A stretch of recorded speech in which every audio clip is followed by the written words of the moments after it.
नमस्कार सबैजनालाई। हामी मनाङ जिल्लाबाट प्रतिनिधित्व गरी शिक्षक आन्दोलनमा आएका छौँ।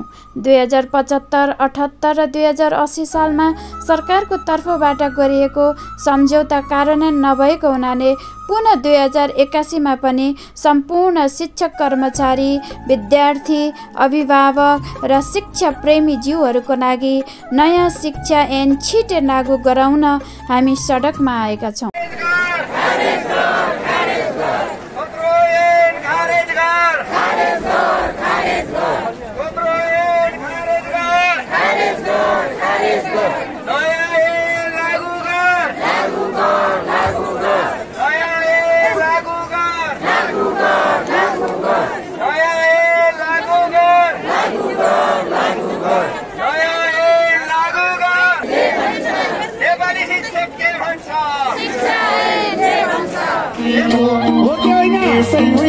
आन्दोलन गर्नु परेको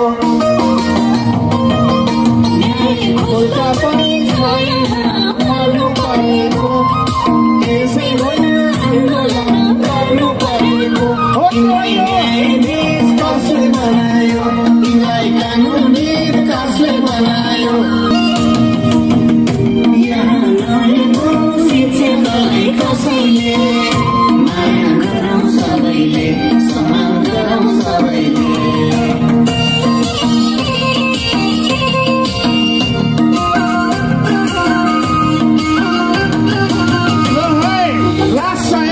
न्याय दिन सक्ने यहाँ विधेयक चाहिन्छ। शिक्षकलाई हेर्न अब कहाँ पाइन्छ? न्याय दिन सक्ने यहाँ विधेयक चाहिन्छ।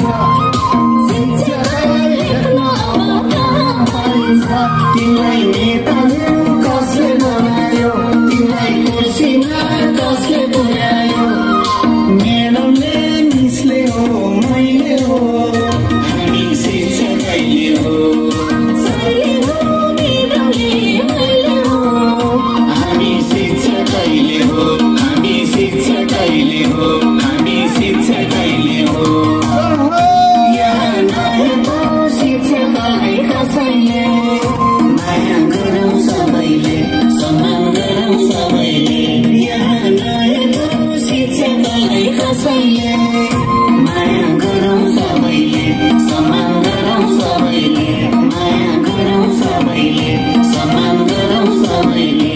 माया गरौँ सबैले, सम्मान गरौँ सबैले। शिक्षा र शिक्षाको विकल्प छ र सरकार, शिक्षा र शिक्षाको विकल्प छ र सरकार। अझै पनि समयमै छौँ माग पुरा गर्ने संकल्प गर सरकार।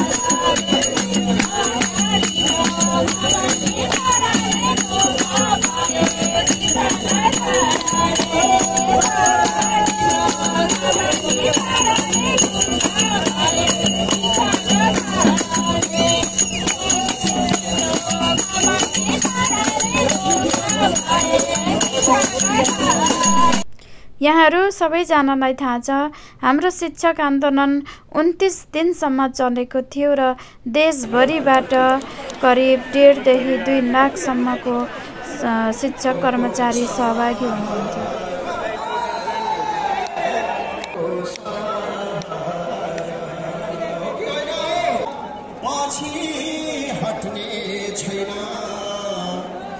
जस्तो नरो तरो शिक्षक पासनु होइन म त राई छुमा छुमा क्यामास्का छ हो राई छुमा माता राई छु।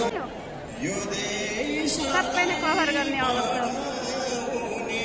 देशलाई सिकाउने शिक्षक यो देशलाई पढाउने।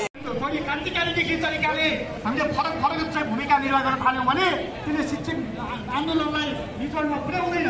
हामीले कोही मान्छे चाहिँ बढी हिरोइजम देखाउनलाई मात्र हाम्रो 29 दिनसम्मको लामो सङ्घर्ष पश्चात नेपाल सरकार र शिक्षक महासङ्घ बीच 9 बुँदे लिखित सम्झौतालाई क्याबिनेटबाट पास गराई बाँकी काम छिट्टै सकाएर शिक्षा ऐन ल्याउने प्रतिबद्धता सहित शिक्षक आन्दोलन रोकिएको हो। हामी असार 15 को प्रतीक्षामा छौँ।